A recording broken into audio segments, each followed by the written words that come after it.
Welcome to Poland Daily Business Edition.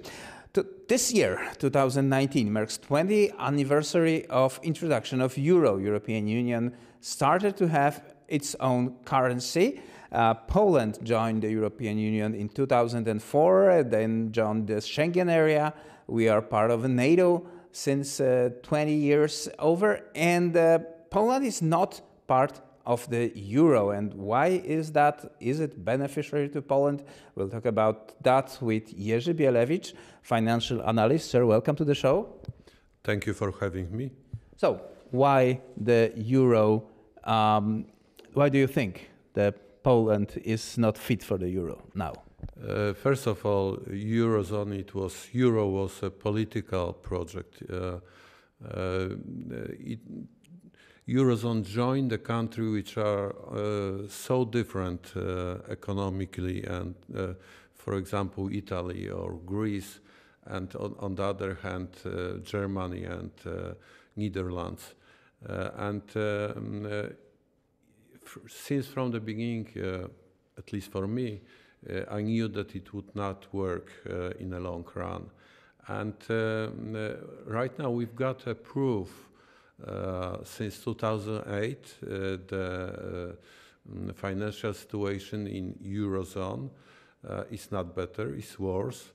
The indebtedness of the countries like Italy, Greece, increased substantially.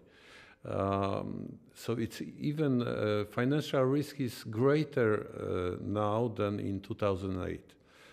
In Eurozone, and it's quite obvious that Poland, which has very low debt load, below 50%, in Eurozone it's 86% to GDP, should not join Eurozone and should stay with Polish zloty. There are countries of European Union that didn't join the euro. Among them is Sweden, Denmark, Britain, Hungary, for example. Can we tell pros and cons regarding the euro? Let's start from the pros. Pros are very simple and quite convincing. There is no foreign exchange risk if you join Eurozone. It's easier for tourism, so it's easier to travel for you. You don't have to exchange your Polish zloty to euro. But on the other hand, this is pros, quite convincing for average person. On the other hand, if there are imbalances in one euro area, then the risk increases. To have your own currency is like a safety feature. In the case of crisis in Eurozone, you still have your own currency. You can depreciate it, and still your economy works fine. If you are in Eurozone with countries like Germany, which runs very efficient economy, it's industrial country, exporter, then you are in trouble, and you cannot compete because your currency, common currency, is the same for Germany and you, and you rather have a weaker currency to compete with Germany. And that's how it works. So beneficiary of Eurozone is Germany, because it can compete with weak euro compare if it was to Deutsche Mark. Deutsche Mark was obviously higher cost because of great German export.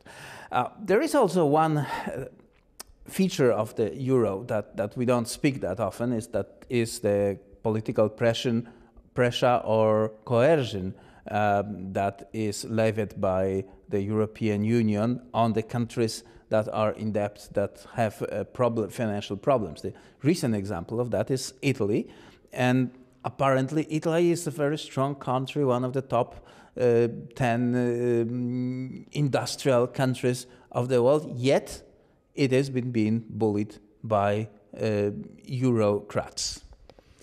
And you have to point out that Italy considered to exit Eurozone just before parliamentary election, and Italian politicians asked central bank, European Central Bank, how to exit Eurozone, and Mario Draghi, their compatriot, answered that if they leave Eurozone, they would have to repay the payables which are created in a Target 2 settlement system.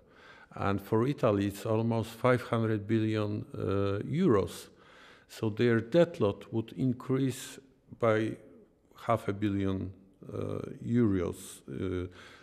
at the point they exit Eurozone. That means that their debt load would increase by 28%. Instead of 130, it would be 160, and they would be in big trouble. So there is no way out. Once you are in, you risk that you may not be let out of Eurozone, and in fact from European Union, as the example of Great Britain right now shows. Let's move to another corner of Europe. Small countries, Latvia, Lithuania, and Estonia adopted euro quite early in order to stabilize their system and make their borders more secure, because seizing those countries by Russia will mean financial problems for France and Germany. I think it was premature. And this argument that you are safer if you are in Eurozone is not the right one. They have demographic problems. There is big emigration from Latvia, Lithuania, and Estonia, Slovakia as well, because the prices increase when they enter the Eurozone. And it's not good for the country. And the political arguments are not good. We should see the financial economic cons before we decide whether or not to enter Eurozone. Just to sum up this discussion, why do you think the issue of introducing euro appeared in Polish politics this year? This is an election year. Do you think that adopting euro may be convincing for a large number of voters in Poland? I don't think so. It puzzles me because 70% of Poles would like to stay with Polish zloty. And one can just explain this by political pressure from other players in European Union and Eurozone, for example, Germany, that would love to have Poland in Eurozone. The cost of entering euro is huge, and Slovak Republic, what entered, was faced with a huge bill which amounted to 10% of gross domestic product. In case of Poland, we would have to pay at the entry 200 billion Polish zlotych at the very beginning when we entered the zone, if you just compare it to Slovak. So that's about a fifth of our GDP. Sir, thank you very much for this quick conversation. Jerzy Bielewicz, financial analyst, was our guest, and we've been talking about euro. The question is open, and we will see whether the postulate of adopting euro this year will catch the voters' attention. Thank you very much. Thank you very much.